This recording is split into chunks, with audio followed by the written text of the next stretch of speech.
नमस्कार. माझं नाव doctor Deepak Prakash Pathak. I am practising as general physician in Dhayari Pune since 11 years. आज आपला टॉपिक आहे प्री डायबिटीज. प्री डायबिटीज म्हणजे नेमकं काय, की नेमकं काय अवस्था असते. जो मेन आजार आहे डायबिटीज होण्याच्या आधीची एक काळ असतो, त्याला आपण प्री डायबिटीज म्हणतो. तो साधारणतः प्रत्येकाकडे वेगवेगळा असतो. प्रत्येकाच्या लाईफस्टाईल आणि खाण्यावर तर डिपेंड असतो. अंदाजे 2 ते 3 वर्ष आधी ही प्री डायबिटिक स्टेज आपल्यामध्ये चालू होते. प्री डायबिटिक स्टेज चालू होते म्हणजे काय, की आपल्याला शरीर टाईम देतं तिथपर्यंत, की तुम्हाला आता डायबिटीज यासारखी आजार होण्याच्या आधी तुम्ही त्याचे जे काही आहेत त्रास वगैरे ते आपण कंट्रोलमध्ये आणू शकतो. आता नेमकं प्री डायबिटीजचे सायन्स आणि सिम्पटम्स काय आहेत. सायन्स सिम्पटम्स म्हणजे काय, की आपल्याला बॉडीवरती किंवा कशावरती काही लक्षणे दिसत आहेत का. प्री डायबिटीज म्हणजे काय, त्याच्यामध्ये काही लक्षणं असतात, जसं की अनएक्सप्लेन्ड वेट लॉस असतो. वेट लॉस कसा होतो, की अनएक्सप्लेन्ड म्हणजे आपण वेट लॉस करण्यासाठी काही केलेलं नसतं. जसं की आपण डाएट चेंजेस केलेले नसतात किंवा एक्सरसाइज केलेली नसते किंवा आपण फ्रिक्वेंटली काही एक्सरसाइज करून वेट लॉसचे ट्रेनिंग घेऊन वगैरे वेट लॉस केलेलं नसतं. तरी पण एक सडन वेट लॉस होतो. साधारणतः 5 to 6 kgs एक सडन वेट लॉस असतो 5 ते 6 महिन्यात. आपण काही कष्ट केलेले नसतात. त्याला आपण प्री डायबिटीजच्या स्टेटमधली एक सायन्स अँड सिम्पटम्समध्ये मोजू शकतो. किंवा आपल्याला खूप तहान लागायला लागते. खूप तहान लागते म्हणजे काय, की आपण पाणी पिल्यानंतरसुद्धा आपली तृष्णा किंवा तहान ही संभावना कमी होत नाही. कमी होत नसते म्हणून आपण सारखं पाणी पित असतो. आणि सारखं पाणी पित असल्यामुळे अजून एक लक्षण जे जाणवतं म्हणजे सारखं युरिनेशनला जावं लागतं. म्हणजे फ्रिक्वेंटली आपल्याला लघवीला जावं लागतं. अंदाजे एखादा माणूस दिवसभरात एक साधारणतः 6 ते 8 वेळा वगैरे लघवीला वगैरे जात असतो. नॉर्मल जे आहे ते युरिन त्यांची टेंडन्सी असते. पण प्री डायबिटिक स्टेजमध्ये ती त्याच्यापेक्षाही जास्त वेळा व्हायला लागते आणि क्वांटिटी वाईज पण थोडीशी जास्त व्हायला लागते. ते जाणवायला लागतं आपल्याला. पण त्याच्यामध्ये फार काही थ्रेटनिंग असतं वगैरे असं काही आपल्याला जाणवत नाही, म्हणून आपण डॉक्टरांशी कन्सल्ट करत नाही. कधी-कधी स्किन पण रॅश होत असते, ड्राय पडत असते विथ नो रिझन. मग आपण डॉक्टरांना जर कन्सल्ट केलं तर थोडी लक्षणं किंवा काही वाटलं की आपण मॉइश्चरायझर लावतो आणि मग पुढे ढकलतो. कधी-कधी काय होतं, की एखादी जखम झाली असते. ती जखम बराच काळ आपल्याला भरत नाही. म्हणजे साधारणतः कुठल्याही जखमा असतात किंवा ऑपरेशनच्या जखमा असतात, नॉर्मल कुठल्याही जखमा असतात, ते 6-7 दिवसाच्या कालावधीमध्ये भरून जातात. पण 10 दिवस झाले, 11 दिवस झाले किंवा त्याच्यात काही वाढ होत चालली आहे, कुठला अजून आजार वाढतो आहे किंवा ती जखम भरत नाही आहे.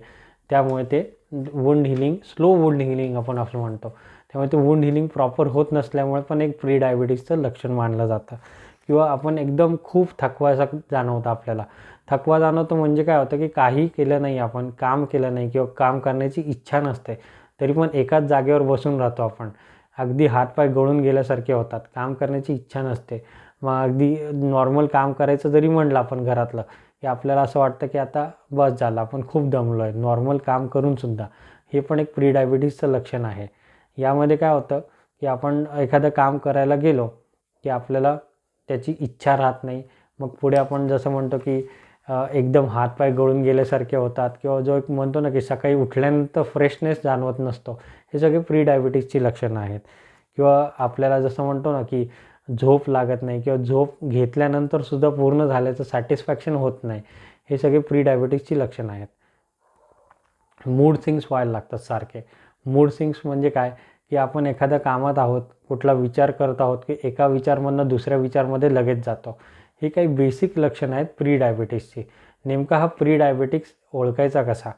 प्री डायबिटीजमध्ये कसं असतं, की ही सगळी लक्षणं दिसत आहेत, पण आपल्याला ही सगळी लक्षणं नॉमिनल वाटत आहेत. तरी पण एकदा आपण डॉक्टरांची कन्सल्ट करून घ्यायचं. किंवा काही टेस्ट असतात. काही टेस्ट म्हणजे स्वतः एखादी रँडम टेस्ट जरी केली ग्लुकोमीटरवरती किंवा डॉक्टरांकडे जाऊन जरी ग्लुकोमीटरवरती रँडम टेस्ट केली, त्याचे लेवल्स बघून डॉक्टर तुम्हाला सांगतील, की तुम्ही प्री डायबिटिक स्टेजमध्ये आहात. किंवा डॉक्टर आपल्याला ॲडवाईस करू शकतात, की फास्टिंग पी करायची आहे का? किंवा 3 महिन्याची ॲव्हरेज शुगर असते HbA1c, ती करायची आहे का? बाकी एक इन्सुलिन रेझिस्टन्स नावाची टेस्ट असते. इन्सुलिन रेझिस्टन्स म्हणजे काय, पहिले थोडक्यात सांगतो, मग त्या टेस्टबद्दलची माहिती येतो. इन्सुलिन रेझिस्टन्स म्हणजे आपले हे बॉडीमधले सेल्स आहेत. या सेल्समध्ये आपल्याला जेवण केल्यानंतर साखर भेटते त्यांच्या कामासाठी. समजा हे बॉडीमध्ये सेल्समध्ये ही साखर गेली आणि थोड्या वेळाने आपण परत जेवलो आणि जी काही साखर आहे ती परत ॲक्सेप्ट केली. थोड्या वेळाने आपण परत काहीतरी खाल्लं.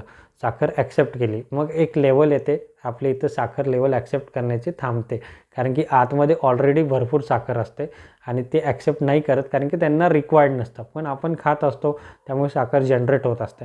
मग समजा इन्सुलिन इथं आल्यावर जर ती साखर आतमध्ये जात नसेल तर हे इन्सुलिनचा रेझिस्टन्स इथे तयार झालेला असतो. हा इन्सुलिन रेझिस्टन्स कमी कसा करायचा किंवा हा ओळखायचा कसा, एक ब्लड टेस्ट असते साधी, फास्टिंगमध्ये करायची असते. ते इन्सुलिन रेझिस्टन्स होमा आयर ब्लड टेस्ट म्हणून असते. याच्यामध्ये कसं असतं की आपल्याला जो इन्सुलिन रेझिस्टन्स तयार झाला आहे की नाही, इवन इफ आपले फास्टिंग पीचे लेवल्स नॉर्मल असतील किंवा HbA1c नॉर्मल असेल तरी पण आपल्याला इन्सुलिन रेझिस्टन्स असू शकतो. ते ब्लड टेस्ट केल्यावर आपल्याला दिसतं. मग समजा इन्सुलिन रेझिस्टन्स आहे आणि इन केस निष्पन्न झालं की नॉर्मल आहे किंवा सिग्निफिकंट आहे की मोर दॅन सिग्निफिकंट आहे, त्याच्यानुसार आपल्याला डॉक्टर सल्ला देतात किंवा आपण काही मेडिसिन्स घ्यायचे आहेत की नाही ते सांगितलं जातं. हे इन्सुलिन रेझिस्टन्स ही ब्लड टेस्ट जी आहे ती युजली ब्लड टेस्ट असते. 12 आवर्सची फास्टिंग त्याला कंपल्सरी नीडेड असते. आणि इन्सुलिन रेझिस्टन्स एकदा डेव्हलप झाला आपल्या बॉडीमध्ये तर आपल्याकडे बराचसा कालावधी असतो, म्हणजे 1 ते 2 वर्ष वगैरे. आपण या 2 वर्षात हा रेझिस्टन्स कमी करू शकतो. डाएट, लाईफस्टाईल हे सगळं मॅनेज करून, काही बेसिक सप्लिमेंटरी मेडिसिन्स पण असतात की हा इन्सुलिन रेझिस्टन्स कमी करावा म्हणून. इन्सुलिन रेझिस्टन्स जसा जसा कमी होत जाईल तशी आपली बॉडीमधली डायबिटीज होण्याची टेंडन्सी कमी होत जाते. म्हणून कधी ही जी इन्सुलिन रेझिस्टन्स आहे ही ब्लड टेस्ट लवकरात लवकर केली तर बेटर राहील. आणि प्री डायबिटीजचे सायन्स दिसल्या तर अवश्य करावी. आणि ब्लड टेस्ट जी केली आपण ते आपल्या डॉक्टरांशी कन्सल्ट करायचं. आणि याबद्दल आपल्या क्लिनिकला डायबेटिक रिस्क ॲसेसमेंट स्कोरिंग आपण करतो. त्याच्यामध्ये आपण कुठली ब्लड टेस्ट नाही करत, फक्त पेशंटचे थोडेसे काही क्वेश्चनर्स आहे, ते क्वेश्चनर्स आपण विचारून थोडक्यात ठरवतो की आपल्याला खरंच प्री डायबिटीज आहे का किंवा प्री डायबिटीजची काही लक्षणं आहेत का किंवा आपण ह्या प्री डायबिटीजचा टेस्ट केला पाहिजे का. तर मग एनिवेज तुम्ही कधीही मला कन्सल्ट करू शकता. ऑनलाईन कन्सल्टेशन पण करू शकतो आपण या बाबतीत. जर तुम्ही मला कमेंट बॉक्समध्ये जर शेअर केलेल्या नंबरवरती जर व्हॉट्सअप केला तुमचं नाव, नंबर, एज, काही पॅरामीटर्स मी तुम्हाला सांगेल, त्याच्यानुसार आपण ते फॉर्म भरून घेऊ आणि मग ते टेस्ट करायची गरज आहे की नाही, तुम्ही टेस्ट कुठल्याही तुमच्या जवळच्या लॅबमध्ये करू शकता. आणि त्याच्यानुसार आपण ठरवूया की इन्सुलिन रेझिस्टन्स आहे का प्री डायबेटिक टेस्ट आहे, आणि त्याच्यानुसार मग आपण ट्रीटमेंट लाईनलेस ठरवता येतात. यामध्ये एकच हेतू आहे की आपल्याला डायबिटीज हे जे आता जगामध्ये किंवा आपल्या भारतामध्ये सगळ्यात जास्त वाढत चाललेला आजार आहे, याला आळा घालायचा असतो. याच्यामध्ये आपण काय करतो की हे जी काय आहे आता डायबिटीज रिव्हर्सल करणं चालू आहे सध्या मोठे मोठे डॉक्टर्स डायबिटीज रिव्हर्सल करत आहेत किंवा ज्यांना डायबिटीज झाला आहे प्रॉपर डिटेक्ट, त्यांचे मेडिसिन्स कमी करतायत, रिव्हर्सल स्टेजमध्ये आणत आहेत. पण आपण रूट कॉजपासूनच जर काम केलं, थोडंसं लवकर 2-4 वर्ष आधी आपल्याला जर माहिती कळाली की आपल्याला डायबिटीज होऊ शकतं, काही बेसिक गोष्टी असतात, म्हणजे डाएटमध्ये चेंजेस करायचे, लाईफस्टाईलमध्ये एक्सरसाइज करणे वगैरे, किंवा झोप कशी घ्यायची, किती वेळ घ्यायची, हे थोडंसं जर माहिती आली आणि आपल्याला, तर मग आपण डायबिटीज हा होण्यापासूनच टाळू शकतो. कारण की होऊन रिव्हर्सल करण्यात थोडंसं आपल्याला धोकाच असतो. शेवटी आपला डायबिटीज डेव्हलप झालेला असतो.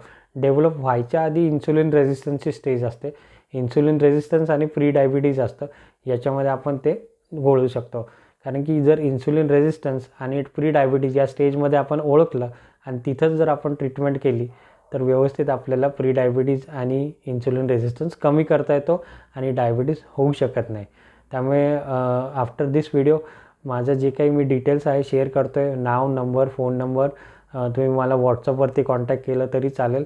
आणि एनिवेज प्री डायबिटीज किंवा इन्सुलिन रेझिस्टन्स आपल्याला जर लवकर कळालं तर आपण याच्यापासून आपल्याला लवकरात लवकर माहिती मिळून आपण डायबिटीज रोखू शकतो. त्यासाठी आपण काळजी घेतली पाहिजे आणि आपली टेस्टिंग केले पाहिजे.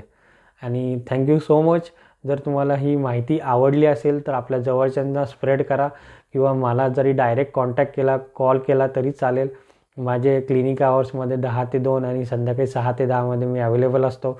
इन केस आपलं जर व्हॉट्सअपवरती काही बोलणं झालं तर आपण डिसाईड करूया की कशी ट्रीटमेंट करायची किंवा कसं डायग्नोज करायचं आहे. आणि थँक्यू.